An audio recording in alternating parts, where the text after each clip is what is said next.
my name is Roger Pine. I work for Plan, and the purpose of this presentation is it's certainly not meant to be a commercial for Plan. It's not even really a how-to for Plan. This is really designed to be a CFP continuing education presentation.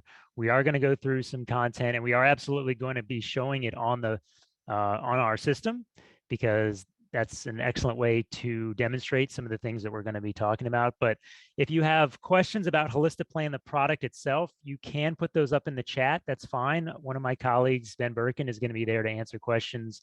But there's other ways to learn about Plan than here. If you have questions for us about the content, which is going to be about these tax torpedoes, throw them in the Q&A button on Zoom. Those are the ones that Jeff and I will see, and we'll try to get to as many of those as we can. So with that out of the way, let's get started. We're talking about tax torpedoes today, and hopefully everyone can see my screen here right now. I've defined tax torpedo. It's a term that we didn't come up with. I see it most frequently with respect to the Social Security taxation. And basically the definition I came up with is a quote unquote unexpected bump in the effective tax rate above and beyond, say, your ordinary income rates, that is the result of the phasing in of some tax or the phasing out of some credit or deduction. So that's what I'm going to call a tax torpedo. We're going to go through a huge list of them today.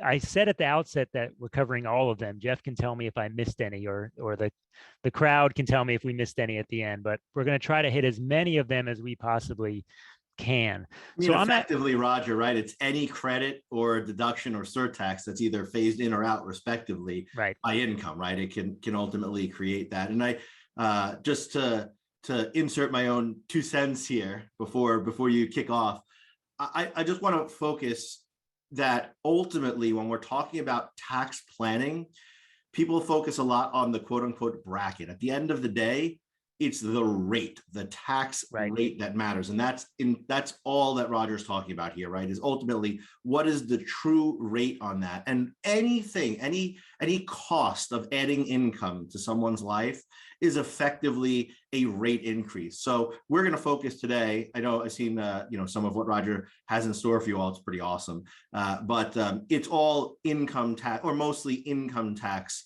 oriented, but there are other things too. For instance, even a local jurisdiction, sometimes people get property tax breaks based on their income.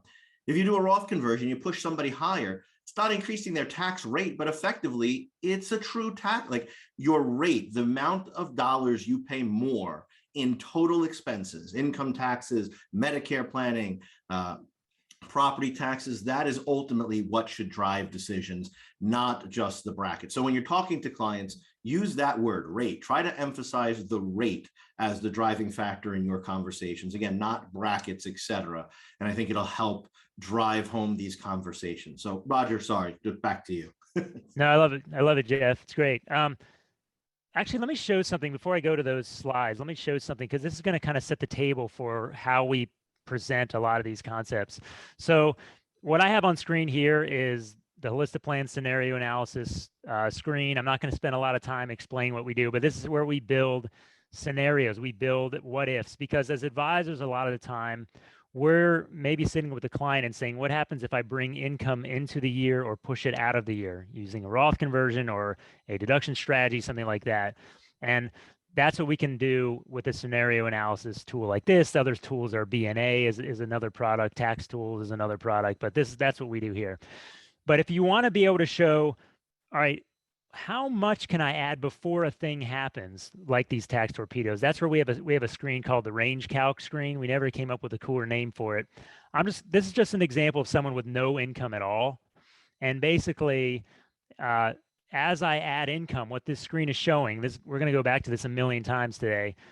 What this is showing is, as I add ordinary income, for a while, there's no tax at all on it because it's being offset by my standard deduction. But eventually, I'm going to be up in the 10% bracket. As I add more and more income, I'm going to be in the 12% bracket, and so on and so forth as I add income.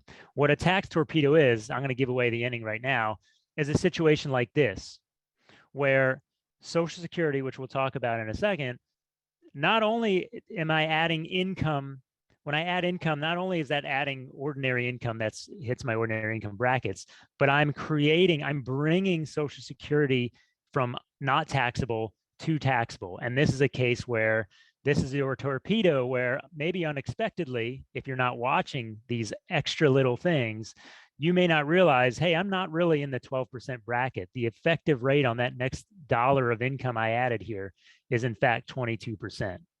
All right, so going back to how this works, we'll spend the most time on Social Security just to really drill this concept into our heads. The way Social Security, the tax torpedo works for Social Security is you have bands, right? If your income is low enough, none of your Social Security is taxable. If you have some income, some of your Social Security is taxable, and then above a certain band, 85% of your Social Security is taxable. These are the bands for a joint filer. And let's see here. There we go. So am I really allowed to chime in here, Roger? Do it, Jeff. Yeah, all right. I need you to go back one slide. I may get to the thing you were going to talk about, Jeff. Are you sure? Go ahead. There we go. I'm going to add in those words right there on your slide. Up to. You erased it. It went away.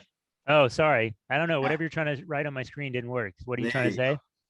So theoretically, I think if everything's working, I should have, but it keeps disappearing on me. I don't know. Maybe I don't have the power to do what I thought, but it's up to 50% and up to 85%. Yes, it's phasing in to those things. That's correct. It's not a, yeah.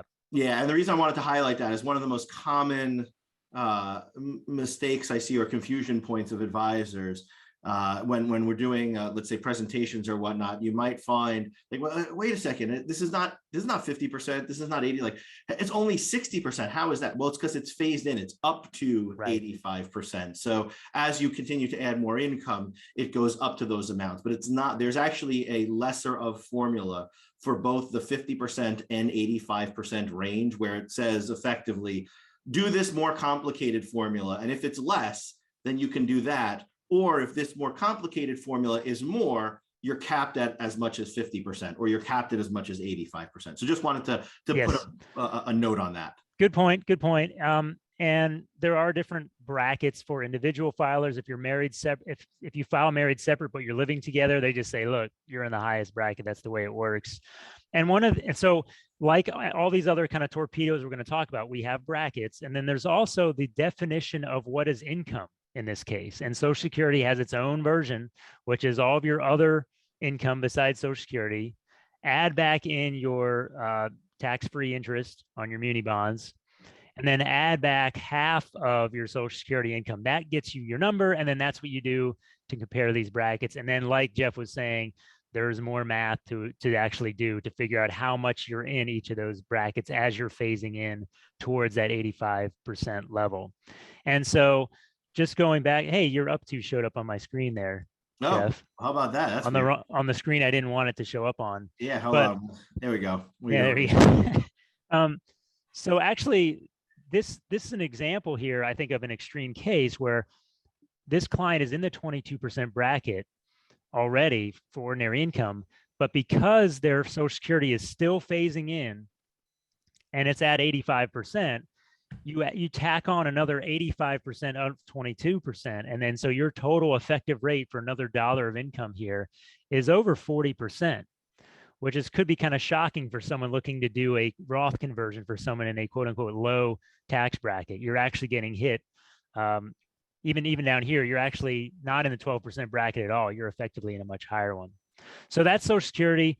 We spent a lot of time on that one, I realized, but that was the one that kind of defines some of our terms. I do want to point out something that's on all of the charts we're going to see here. And that is a torpedo that's not tax, it's Medicare premiums, but this one's actually pretty enormous. And so let me flip back, actually. Let me show you you'll see these little dotted lines that we've got here. And basically, as you cross different income levels, and the modified adjusted gross income definition for this is a little bit different from Social Security. It's got its own definition, but as you cross into certain bands, your Medicare is actually much more costly. And this chart I pulled off Medicare.gov. I just want to highlight on the right-hand side here, on the right-hand side here, Just moving up into the very first bracket above the kind of baseline Medicare Part B, the annual cost is $816. And this is an annual cost you get hit with if you're even a dollar over this.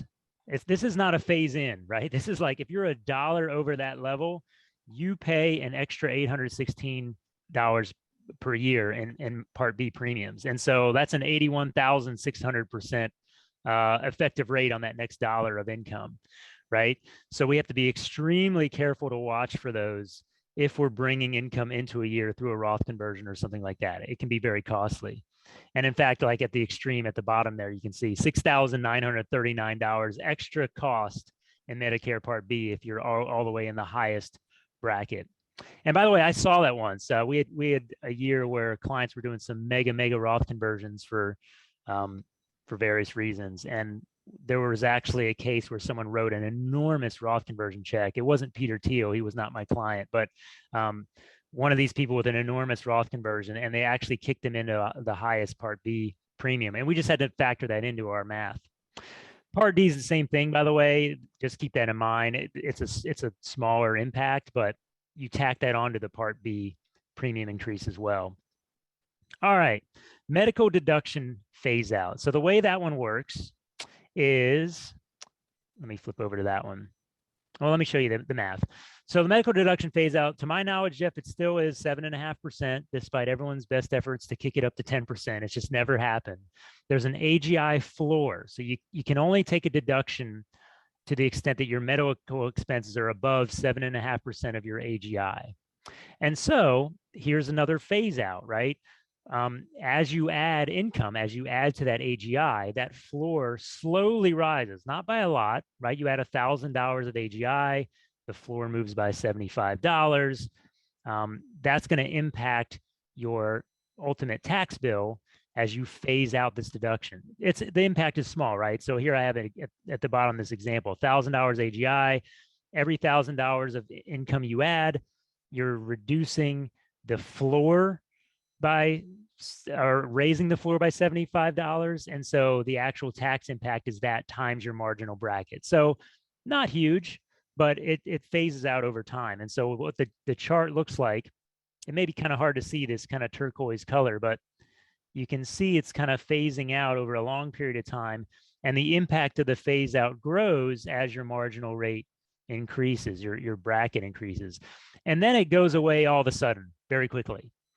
And the reason for that could be one of two things. One, you've either phased out the entirety of your medical expenses, or it's possible that you have just phased out so many of your medical expenses that you're now better off taking the standard deduction. And so the software automatically flips you from itemized to standard. So it kind of falls off a cliff extremely quickly after a certain level of AGI.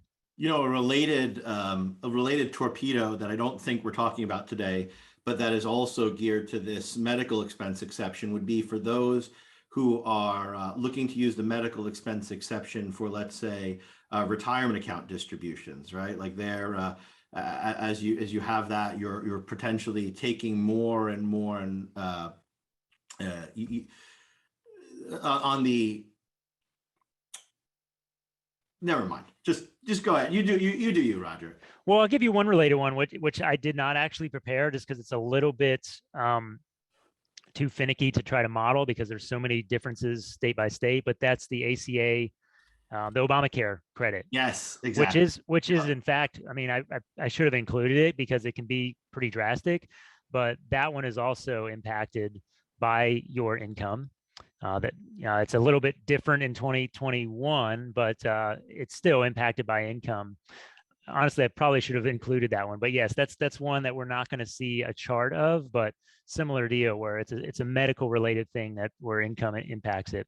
Yeah, I mean, because to the same thing, right? If you have medical expenses, where I was going with this is on retirement accounts, right? To the extent your medical expenses exceed 7.5% of AGI, you're able to take those amounts from retirement accounts as a penalty-free distribution, right? But if you're using your retirement accounts to pay for that, as you take more money out of a retirement account, you're juicing your AGI, right? So Yes. for every dollar you take out of your IRA, you're effectively lowering the amount that you could take 10% penalty free, which is kind of a catch-22, if you will. Got it. Yep. All right. Well, let me show another one. And this is one that comes up a lot actually among our advisors on our system. And that is, recall that you can offset up to $3,000 of ordinary income with a capital loss. And so within this $3,000 band, and I'll show in a second on screen, and within this $3,000 band, even as you're adding capital gains income, which normally the marginal cost of adding capital gains is going to be your capital gains rate. But in this little band, by adding capital gains, you're in effect removing an offset against ordinary income. And so therefore, adding capital gains in this range is going to be effectively adding taxes at your ordinary income rate. Let me show you what that looks like. It happens all the time, and it confuses advisors on our system. So here's an advisor. This is the chart we've been showing. They're in the 32% tax bracket. They're a high income person. But what I did was, let me just show actually. I showed they have $200,000 of IRA distributions. They have a $10,000 capital loss. And so as I add capital gains, the first 7,000 are going to have no impact on my taxes. But the next $3,000 is going to actually remove some of that offset against ordinary income, and it's going to show it up as a big spike on the chart. So let me scroll down. I didn't show this earlier, but we actually have a chart for what is the marginal or the effective impact. I want to say marginal because economics, you say that what is the marginal cost of your, but marginal has its own loaded terminology within taxes. The effective rate on that next $3,000 of capital gains is in fact, in this case, 32%, because we're removing that offset against ordinary income. It happens all the time. People ask questions about this little spike that they see in our capital gains chart, but that's something to be mindful of, even as you're harvesting capital losses or harvesting gains, maybe at the end of the year right now. Just be mindful of the fact if you go all the way up through that $3,000 chunk from 3,000 to 0, you are in fact offsetting ordinary income, not offsetting a capital loss in that space. So it's just kind of a tricky thing that comes up a lot. And let's see. So I'm going to, oh boy, we got QBI coming up next, Jeff. Oh boy. This is our moment. So I'm going to clear the decks here because I'm going to load up some new stuff. So what I've done here is I've kind of prepared some stuff in advance. So I'm going to move these things. In our scenario analysis screen, you can put stuff in a scenario bank. You kind of keep them for later use. And so I built a bunch of examples. So let's put QBI here. QBI for a specialized, what's it called, Jeff? The specified service. Specified trader business. There we go. SSD. Let's also load up net investment income tax. And let's load up, capital gains. Yeah. And so I'm going to run that range calc screen for all of these. What range calc does is it's basically running the entire tax calculation in $1,000 increments. And it's then going to show us on that curve what the impact is. All right. QBI, Jeff. I'm going to do my best. All right. QBI. I'm here for you, Roger. We're not going to go into all the detail of how the wages and stuff impact, but QBI does have a phase out. It's a $100,000, well, for joint filers, $100,000 phase out, $50,000 phase out for all others. Starts at about $340,000. What that means is kind of dependent on the type of business, which I'll show in a second. Also, the chart I'll show in a second, there is a bit of a phase in the sense that if your taxable income is lower than your qualified business income, your QBI deduction is limited by your taxable income. So anyway, we'll see that on the chart, but there is a quasi phase in on this as well. If you are below the phase out threshold, there's no impact on QBID, no matter what kind of business it is. Nothing except for that phase in thing I was talking about. If we're in the phase out range, This is the one, Jeff, that blows my mind a little bit. Mhm. But what is it? Specified service Specified. trader I keep business. wanting to say specialized, but the You could specified just call service it bad businesses, bad bad bad businesses businesses. like financial advisory Yep, businesses. Yeah. exactly. Yeah. Yeah. Essentially, those are your white collar professions, Right. your doctors, your lawyers, your consultants, your Right. accountants, et cetera. There's a carve Right. out for two specifically that I'll just note: engineers and architects. They, I guess, have much better lobbyists than the rest of us. They were carved out of the specified service trader businesses, but effectively, all other white collar professionals are generally lumped into that group. Right. And the phase outs behave a little differently for each. And I'll show two charts. One of them is linear, and I have exponentially here, but it's actually, I think the actual term is logarithmically because it goes faster at the beginning and slower Yes. at the end. So we have exponentially, but that's not quite right. And if you throw in wages and depreciable property, put it into a computer because we're not going to try to describe it on a slide. And then if you're above the phase out level, your specified service trader business, you get nothing. You get no QBI deduction.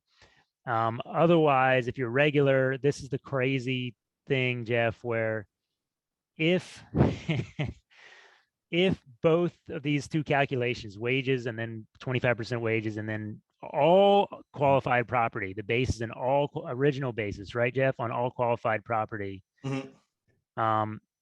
So yeah, unadjusted basis, like the original acquisition basis. Unless it's fully depreciated already, then it's out. Okay. Yeah. Okay. So. Only if those two numbers are less than the 20% of QBI do you take the greater of those two. Otherwise, you take, yeah.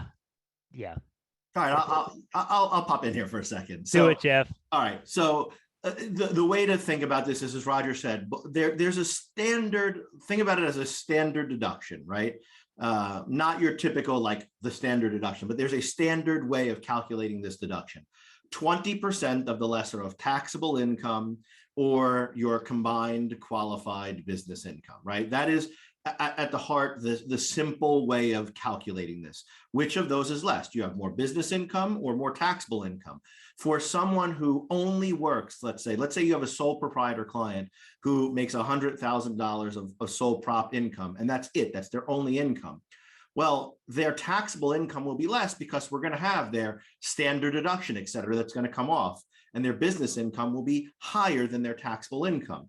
But if you imagine that same $100,000 earner was married to someone with a $100,000 salary and they took the standard deduction, well, now taxable income will be higher than the business income. And so we'll take 20% of business income as opposed to 20% of taxable income. That is kind of like the baseline model, if you will. And if you're below the phase out ranges, that's it. That's all you have to do. You're done.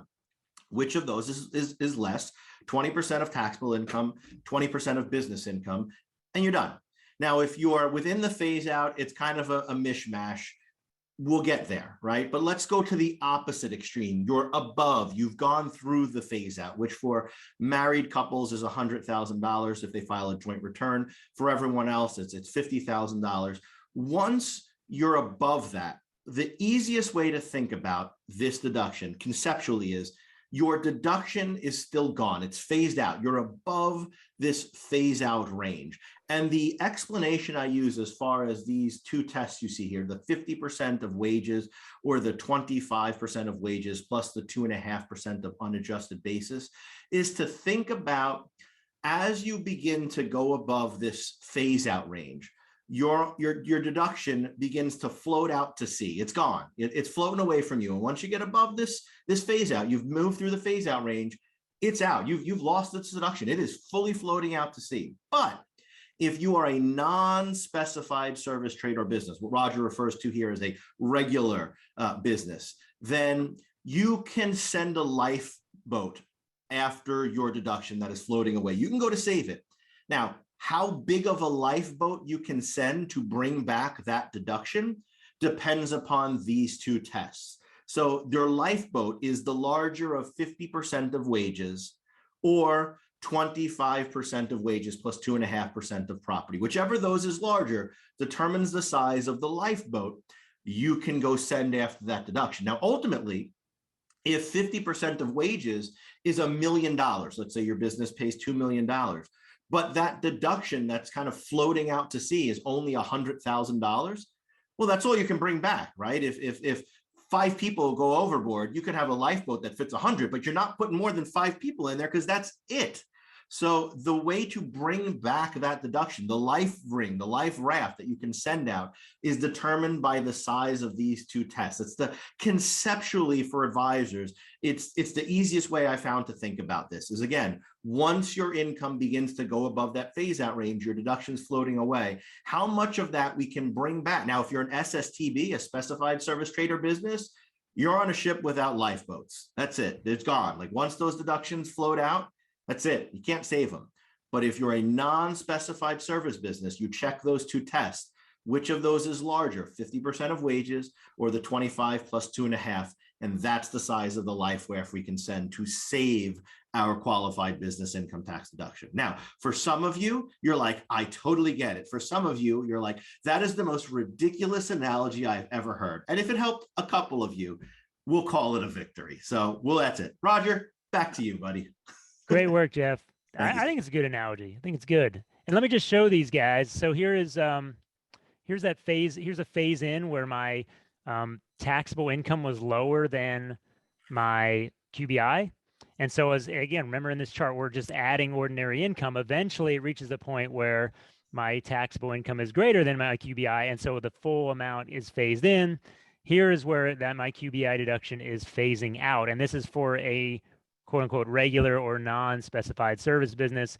Here is the example of the specified service business where it's phasing out logarithmically, I guess we're going to say, where it phases out more at the beginning than at the end. Like you get hit harder, faster when you're one of those types of businesses. Right. Your deduction ultimately goes to zero. It just goes to zero faster. Yeah. There you go. And Roger, at the beginning of that front part, that purple, if you throw your arrow back there, down there on the bottom, I think of that range as being in the area where you can do what I refer to as deduction production. And those who want, I wrote an article about this for kitsis.com a couple of years ago after the QBI deduction came out. Deduction production is effectively, that's a great area where if you find your client in that situation, things like Roth conversions, et cetera, make a ton of sense because you're only paying tax on 80% of the client's marginal tax rate, right? For every $1, if let's say their QBI deduction at that point is $10,000, but it could be $15,000 if they had more taxable income. For every dollar of income you add via a Roth conversion or something else, could be just wages or whatnot, but for every dollar of income you add, you're also adding a little bit more of the qualified business income tax deduction because your taxable income is catching up to your qualified business income. And remember, it's 20% of the lesser of those two amounts. So effectively, you're only paying an 80% of whatever your marginal tax rate is. It's an opportune time to add income if you're in that position. Yeah, I didn't actually spend really any time on these kind of below the line bumps on this chart. It also happens with, say, non-refundable credits. Let's say that if your non-refundable credits exceed your taxes, in essence, adding income, you need to add income in order to use up those non-refundable credits. And so I didn't have any examples prepared on that, but that's something that can show up on these charts as well, where you have something dipping below the line. And it's like, well, wait a minute, why is that below? It's because you can add basically free income because you're still eating away at a non-refundable credit that otherwise would be wasted. I don't have any examples prepared on that, but just know that there's other cases where we dip below the line there. It's like a reverse tax torpedo. What's the opposite of a torpedo? Or I don't know, however you say torpedo backwards or something. Yeah. Okay. We'll work on that. We'll focus group that one. All right. Well, let me show another one. So we talked about the capital gains little smidge when we were adding capital gains and that it's in fact taxed at ordinary rates. There's also the flip side where adding ordinary income creates more capital gains. Let me just show QBI. Oh no, I didn't show net investment income tax. Let's show that one. That's kind of a boring one, actually. In essence, once your MAGI crosses a certain threshold, your investment income becomes subject to this net investment income tax. And that kind of phases in as you get above that MAGI level.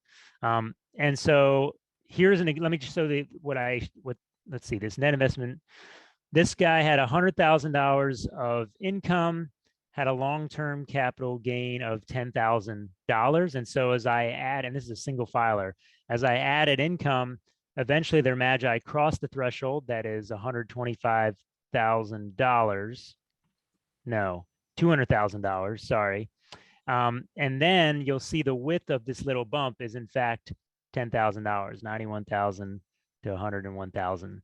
And so that's a little bump you'll see. I mean, it's not a mega torpedo, but it's a thing that shows up on a lot of charts, because once you cross that threshold, boom, you're subject to net investment income tax. One comment I'll make is that whenever you see a nice, clean, round number on a threshold, that is usually an indication that it is not indexed for inflation. So it's kind of a phantom tax increase every year that inflation goes up. So it just is the way it is. But for software programmers, it's nice because we don't have to monkey with the numbers every year. It's just the same. So, okay, but capital gains. So let's look at capital gains, how those are behave. I stole this chart from Kiplinger this morning. I think some advisors sometimes struggle with this, and I know clients struggle with this. You don't get free capital gains as long as your capital gains are below. You can't, if you have no ordinary income but $1 million in capital gains. I've seen it argued that, oh yeah, well then you get free capital gains treatment. No. Capital gains are taxed based on your total taxable income. Jeff, is this another boat analogy where it's the boat that floats on top of the ordinary income? That's right. Yep. You have a lot of nautical analogies, Jeff. But aye. But if I may, I mean, in essence, what we're seeing is basically if your total taxable income is below, let's use a joint filer, $83,000. This is for 2022. It's true that your capital gains, assuming your capital gains are also part of that taxable income that keep you below 83,000, none of them are taxed. But as you add ordinary income, your capital gains start to float up and up and up into the 15% bracket, then the 20% bracket. Let me show you on screen what that looks like. Here's a case where I had capital gains, which were free up until the point where I add this amount, $24,000 of ordinary income, at which point I've pushed my taxable income to the point where I'm now in the 15% bracket. And so adding any ordinary income past that point is phasing in capital gains at the 15% bracket. So that's what you're seeing here. That's another little torpedo. You think you're in the 12% bracket, but in fact, the next dollar of income pushes you into the 27% bracket. Not seen on this chart is that next move when I go from 15 to 20% uncapped gains. And in fact, let's rerun it. It's going to take a little while to run, but we can handle it. You 500. Can do it. Yeah, we'll just sit here and watch it run. So again, what this is doing is it starts at the current rate of tax and the current rate of income. And then it adds $1,000 of ordinary income over and over again, keeps recalculating the taxes, in this case, 500 times. And it's showing what is the change in tax each time. And so here's that other little mini torpedo up here. When I hit, if I add $430 of ordinary income, I do some mega Roth conversion or something, there I am pushing, now the boat is floated up another level, basically, from the 15 to the 20% bracket. And so now I've got another little torpedo where my capital gains are becoming taxable again. I would say, Jeff, that this one and Social Security are going to be the most common things you see if you're trying to do a Roth conversion, really maximize that 12% bracket. You're trying to really just optimize and fill the bracket. If you're not watching for this one in the Social Security torpedo, you could really get hit with something unexpected when tax time rolls around. Yeah, I might argue that Medicare Part B would probably be in there only because. Good point. Just because for a lot of folks, their clients are doing so well that the Social Security tax torpedo doesn't necessarily matter to them because they're already at a worst case scenario, right? Good point. this is actually a good chart for us to stop on to make another high level planning point for us. And that's this, right? I'm gonna go into some calculus here, Roger. You know where I'm going with this, right? The area under the curve. For those of you, I promise I won't make you learn calculus right now, but for those who remember calculus, right? One of the things you try to do effectively is calculate the area under a curve. And that is super relevant to our planning here. Now, if you don't remember anything about calculus, let me say that differently.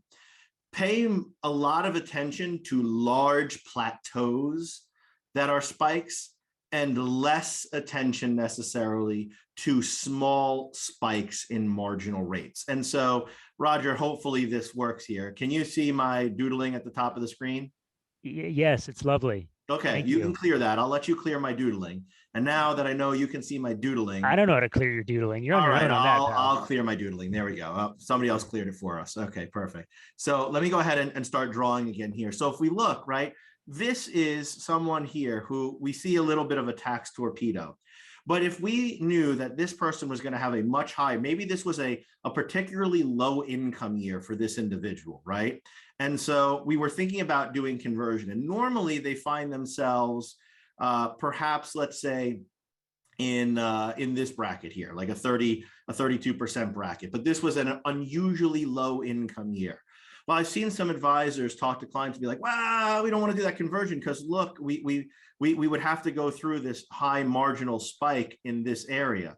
Well, it's a narrow band, right? It's a small amount of income that is subject to that increase in taxes. If my plan was to convert up until this point here, right, where I go to my change in brackets, it might be worth effectively like powering through that plateau and then getting back down, because it's one thing to see that marginal spike increase, but remember, right after that spike, after this red spike, we drop back down. So it might be a scenario where you power through. Now, if this was a big, instead of being a spike, if this was a big, long plateau, if it looked something like this, right now, maybe we're thinking, this may not be the same value of the conversion. And so it's not to ignore these spikes, but it's to understand the difference between a blip, if you will, and a spike. You don't want to typically end up in the middle of a blip, right? That's probably not a good place to be. You should have done some tax planning to avoid that. So for argument's sake, if I was halfway through this red spike, that's probably not great, right? I should have either added more income maybe and gotten back down to this lower section, or I should have tried to pull out some more income and push it to another year. But if we're looking at a scenario where your client is here in this unusually low income year, it might still make sense to go through, pay this artificially high rate for just a little bit, and convert maybe until this point where the 22% bracket becomes 24, for instance. So concept here is bigger, longer plateaus are the things that are particularly damaging for clients, right? The area under that curve is what really matters from a tax planning perspective. Right. Good point. And I purposefully put together an example that had only $10,000 of capital gains. So I made it narrow on purpose just so it would show better on screen. But you're absolutely right. Like on different circumstances, that would look different. That little blip there. What do you mean? All clients don't have exactly this same circumstance, Roger? Well, if they did, it would make life easier on a lot of us. It would. From a coding perspective. All right, I'm going to clear the decks again, and I'm going to load up some child tax credit stuff. Which, boy, that was some last minute stuff I had to change there. Let's just put it that way. Move all these to the scenario bank.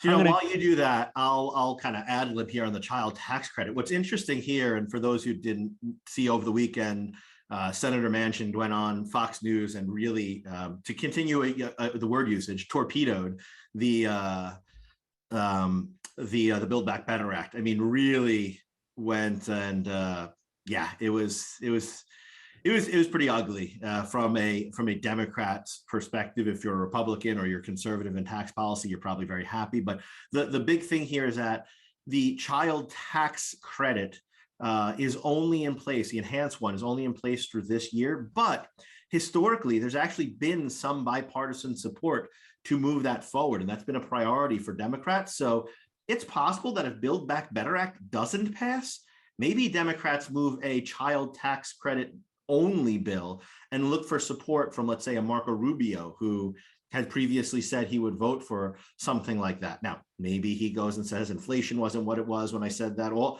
remains to be seen, but there's a scenario where they actually don't pass Build Back Better, but they do bring back a child tax credit next year because they can get some sort of bipartisan support. So we'll have to pay attention and see. Lots to keep in mind. Yep. So dependent care is another one where there's two flavors. That's one that definitely doesn't seem to have any traction to move forward with the one that we have in 2021. So most likely in 2022 onward, we're back to what we had in 2020 and previously. And that's this one where it phases out pretty quickly, honestly, the dependent care credit, and it's not enormous. You get 20% of a maximum of 6,000. I wasn't even able to really get a good looking chart for it, honestly. Because of the fact that it phases out so quickly, and because I didn't want to confuse y'all with that non-refundable below the line thing that Jeff and I were talking about earlier. So anyway, my chart's not too interesting for the old and soon to be current, starting in 2022, dependent care credit. But anyway, that one phases out at a pretty low earned, and this is an earned income level. Just note that it's an earned income rather than AGI, MAGI. It phases down to 20% pretty quickly. The new dependent care credit, which I maybe don't need to spend much time on either, but we do have a few more weeks left in 2021, and this is actually an incredibly lucrative credit. So if there is time in any way to get your AGI down, it is absolutely worth doing. If you can do that SEP IRA contribution before filing the taxes, do it. It has a much higher phase out as well, $125,000. Phasing down even above that level. Let me show what it looks like. It's kind of a funky looking chart, actually. Here's that dependent care credit. I think it's got two levels, doesn't it, Jeff? Let me rerun this, go out to 500,000. Let's do it. But the reason for that little sawtooth pattern, and this happens with the new child tax credit as well, is with the way it works with the dependent care credit, the new one is every $2,000 you get a little more chunk of phase out. So it's one of these things where I'm going in $1,000 chunks. And so that first $1,000 chunk, you take the full amount of the phase out. Really, the first dollar would be that next chunk of phase out.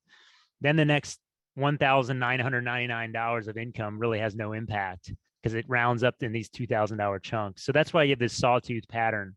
They're effectively mini Medicare Part B premiums, if you will. Yeah, it really is like, I mean, honestly, if I took this down to $1 steps, it would be this like infinitely tall spike.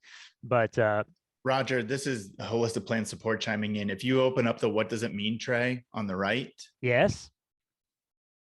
And click. This is like the voice from above. Sawtooth patterns. That was creepy, Ben. Sawtooth patterns. There you go. So we've had this question enough times that you've got a whole narrative on that. Great. Thanks, Ben. Ben is manning the chat, by the way. Thank you, Ben, for doing that. Yeah. So that's the dependent care credit. We're not going to spend more time on it because I think it's dead. So the old child tax credit, which could be the new child tax credit again, kind of a simple phase out, actually. I mean, $400,000 phase out. For joint filers, others $200,000. Let's just take a look at what that one looks like. It's just a phase out. I mean, it's not super interesting, but this is a single filer. It hits at those higher income ranges. I think advisors are pretty well aware of these. I've noticed in our early days when we built a MAGI phase out chart, a lot of people were like, well, you need to make sure the child tax credit one is on there. So I think this is one that a lot of advisors are aware of. This may hit more of our kind of middle market clients who are making a little more money than what you're seeing with, say, the dependent care credit, which phases out so quickly. So advisors may have more firsthand experience with this one. The new 2021 child tax credit, which I had the bullet point slated to be extended to 2022, and then I had to add the additional bullet point. Psych. Yeah. That one's got 2 phase outs. So it's got like the first one, and then it's got one at 400,000. And so let me just show that one. This other, I go was ahead, going Jeff. to say, we say that somewhat glibly because we're looking at this purely from a tax planning perspective, right? And it's just we're all, I think, at wit's end with potential changes this year or not, or not. But it's worth noting that regardless of your political affiliation or what you want for tax policy, I think probably all of us can agree that children should not go hungry. And the child tax credit, the difference, while so many of us are in such fortunate position to think about, like we don't think about $1,000 being that meaningful in our personal lives. Not that it's not to poo-poo $1,000, but that we don't see it like as, wow, this is the difference between me eating or not. The child tax credit, the enhanced credit we have this year, so $3,000 per child versus $2,000 normally, or $3,600 for those kids under 6. That was actually it's estimated that reduced child poverty, believe this or not, by about half, by nearly 50%. And so, look, if this goes away and we don't get it next year, just my personal plea: do something nice. Go find a food bank. Go feed a hungry child. No child should not eat. Yeah, it's a good point. Yeah, we kind of we giggle about this stuff, not because these are not serious issues that people care a lot about. It's just that we're kind of at our wits' end about back and forth. It's in, it's out. As planners, and as people trying to write software around this stuff, it's just you don't know what to believe anymore. But yeah, so this one has 2 phase outs. This one actually has a sawtooth pattern 2 at the $1,000 level. I don't need to show that. I'd have to kind of narrow the width of our steps there. We're in the home stretch, y'all, I promise. So I'm going to clear the decks again and just bring up a few more. Let's see, move to scenario bank, move to scenario bank. Let's bring up the earned income credit. Let's bring up what else have I missed? Oh, education. Yeah, education credits. And then we'll look at the S Corp one, which is also proposed, but probably may not happen right now. Earned income credit. It's kind of a mess because it's got a phase in and phase out. But remember, this is based on earned income rather than AGI or taxable income.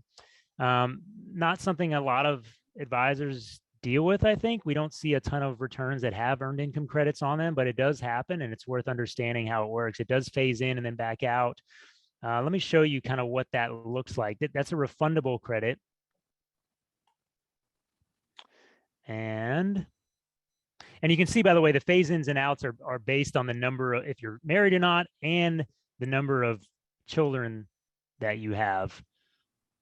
So I think this is one I did with 1 child, but the phase out is significant.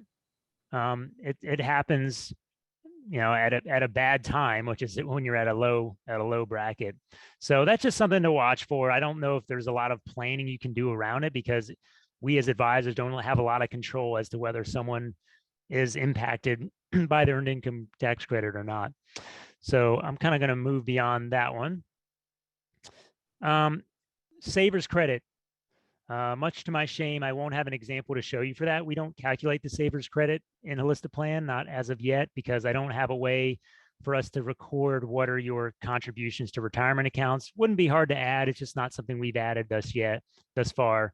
The way the savers credit works is you get up to $2,000, up to half, I guess, of your contributions for a joint filer, and it's up to $4,000, so it's a $2,000 credit.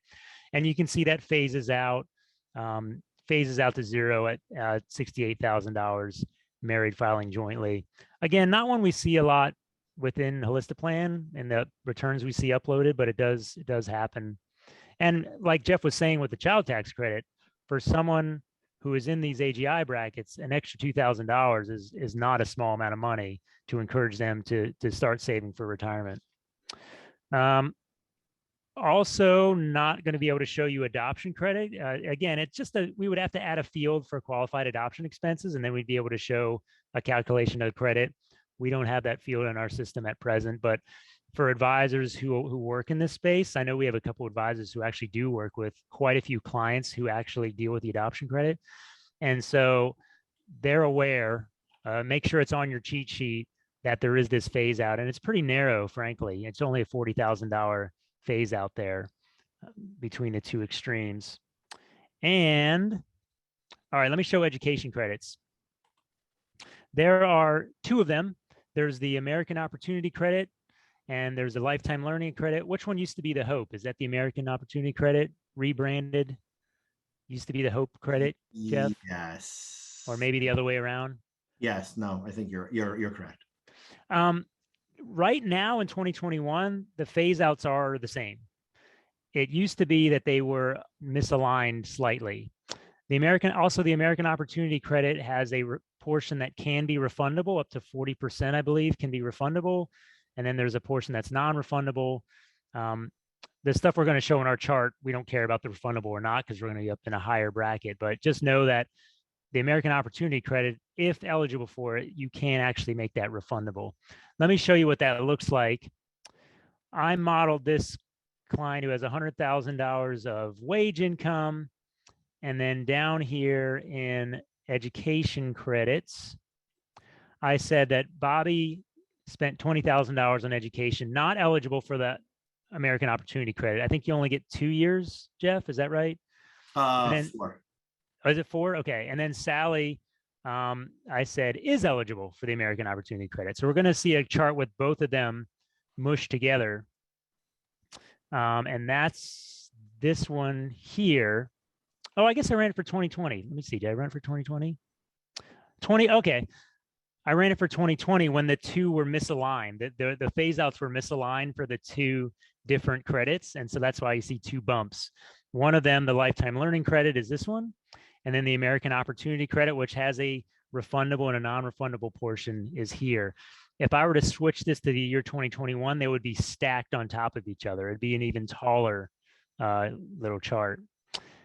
In fact, I'll do that. While we move on to other stuff, I'll do that. We can kind of have that run in the background. So then the last one to talk about is proposed for 2020. Do we even bother with this one, Jeff? I'm going to say probably not. Well, no, skip it for now. Yeah. We're going to skip it for now. Yep. Just there's enough. We covered a lot of stuff. Let that sit in your brain. If this comes back, I'm sure we're going to do. And I think, didn't we also do a little Q&A on this? We did. Separately? We did a whole recording about just this. Yeah. So if this comes back, which right now that's looking less and less likely, then you can go check out the video that Roger and I did just on that. But like many things Roger and I have done or talked about this year, that appears to be something you don't need to pay attention to. There you go. Yeah. Here's that read that I redid that one for 2021, the education expense. They're stacked on top of each other, and it happens to coincide with the phase out for the child tax credit. So this is a good example, which I haven't really built. I tried to isolate all these things as separate torpedoes for purposes of today, but they can absolutely overlap with each other. And so here's an example of where I've got two education credits overlapping. I've got a refundable child tax credit phasing out. I could have stacked dependent care on top of that phasing out. We're already at 52% effective rate on the next dollar of income at this space. So these things can really get you. And so really, we'll get to questions in a second. I guess my parting thought is like, how do you think about these? I mean, one way is to use software. Obviously, that I would say that because I run a software company. But otherwise, have a cheat sheet. I remember the CFP board every year put out a good cheat sheet of all the phase outs. You just need to have that on your desk, and but the problem is they're not necessarily just taxable income or AGI. There's different calculations for when you phase out.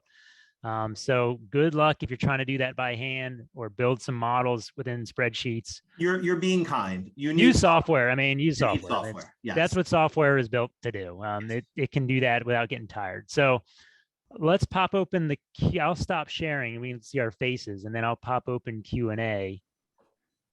All right, Q&A. Are you able to see it, Jeff, the Q&A? Yep, I got that. And I see some questions have also come in the chat. Try to answer some of those, but one of them here, like let's just take this because it's the elephant in the room. Do you think that the tax bill will pass before the end of the year? Had you asked me earlier this year, in fact, I think I may have to eat my weight in tax code pages. That was a statement I made earlier this year, that if we didn't get any legislation, I would eat my weight in tax code pages. And I may have to start looking for a tax code to eat here soon, because I really don't think it's going to, I almost guarantee at this point, it's not going to happen before the end of the year, because Senate is already out. Manchin is hard no at this point. There's no way they're going to get that compromise. Even if they got to some sort of compromise, you're going to need the Senate to vote. Even if they voted, it's a different bill. Now you need the House to vote. At this point, what we're looking at from a legislative perspective is, at best, over the next 2 weeks or so, there's a lot of behind the scenes negotiations. Somehow they come to an agreement. When I say at best, I mean, if you want something passed, right? From that point of view, at best, they are negotiating hard behind the scenes over the next 2 weeks. When Congress comes back, they pass something early enough in the year, like first or second week, that maybe some of it can retro to this year, things like SALT changes, et cetera, and that you can make the rules effective as of January 1st next year. If not, we could be looking at a March, May, June passing next year, if it takes them a long time to reach a compromise, in which case we're probably only looking prospectively again, and nothing would probably impact 2021. And instead of things starting in 22, it's probably looking at 2023, which might not be a bad idea in certain respects, because it's after the election. So some people who would feel the impact of higher tax brackets won't actually feel them. And then you could just see no bill. I mean, at this point, it is a very realistic possibility here that this, yesterday, Manchin going on Fox News and saying, I'm a no, is effectively the equivalent of McCain's, famous thumbs down to the changing of the healthcare bills back when Republicans had control back in 2016, or I think it was 17 at that point. But, that was a big deal back then, where his one vote saved the ACA effectively. And, we could be in that situation where, despite a strong desire on the majority of the party to do something, a single vote may be the difference here. And it's not really a single vote, right? At the end of the day, it's still 51 votes that are against and 49 for. So it's not just Manchin, but obviously he is the central figure on the Democratic side, because he's the only holdout at this point on that bill. So let's bring this thing home, Jeff. So I see two open questions there. I think I think Ben has been hitting a lot of the questions behind the scenes there. Are you able to see the questions, Jeff, on screen? I am. Yep. Salt limit increase. The answer is not without a Build Back Better Act or something else. So right. Nope. That looks like it's staying as is. And then here I've read mixed messages on taking the dependent care credit while using a dependent care FSA. This year, many employers and providers did not allow changes, even though the credit was increased and may have been more advantageous. Can someone chime in on this topic? It seems in the past you couldn't double dip at all, even with excess expenses. Great question. So you couldn't double dip in the past, but you could have actually gotten the dependent care FSA as well as a small amount of the dependent care credit. You couldn't double dip on expenses, but the maximum amount of expenses you could use for the credit was more than, let's say, the $5,000 maximum on the child and dependent care FSA. So you're actually able to still get like a $200 credit on the child and dependent care credit. That said, for this year, at this point, it's kind of too late, right? You've either used your dependent care FSA or not. So going forward for next year, we'll be back at this point to the regular rules. But yeah, there are differences. For some folks, using a dependent care credit is much more advantageous based on their income. For other folks, it's actually the opposite. Using the FSA and then having a small bit of credit on top is more advantageous. It depends upon your income, and this would be a good scenario to run, right? See whether that $5,000 exclusion plus the little bit of credit you get is more valuable than the credit you would receive if you're at a higher income.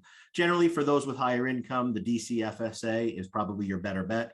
For those at lower incomes, the credit is more valuable, because at the end of the day, credit doesn't care what tax bracket you're in. It's a dollar for dollar reduction in taxes. All right, Jeff, great. Well, I think Ben knocked out all the other open questions, and we're kind of we're at the end of our time anyway. So we're going to end this. I will say, if you were here the whole time and if you gave us your CFP candidate number, I guess it's called, we will report this to the CFP board. It's been approved for an hour of CE, so I'll take care of that this week. If you are a premium subscriber for Holistiplan, you will find very soon that CE is now available through the product. So if you're a premium subscriber, you'll be able to watch a video, answer a quiz, and then even if you missed the live presentation, you'll be able to still get that CE. So that's to come. The question is, how do I submit my CFP number? Oh boy, it would have been there when you signed up, a person who's asking that question. And I guess if you didn't enter that when you signed up, you might want to call our support line, something like that. Jeff, it's been fun, man. Thanks for chiming in. So many nautical references today. I love it. So we needed that, I think. That's well, I'm gonna say all aboard, and I'm out of here. I've got another ship to catch. It's good seeing you, sir. You too, Jeff. Enjoy the rest of your day. Thanks a lot. Thanks, everybody. Take care.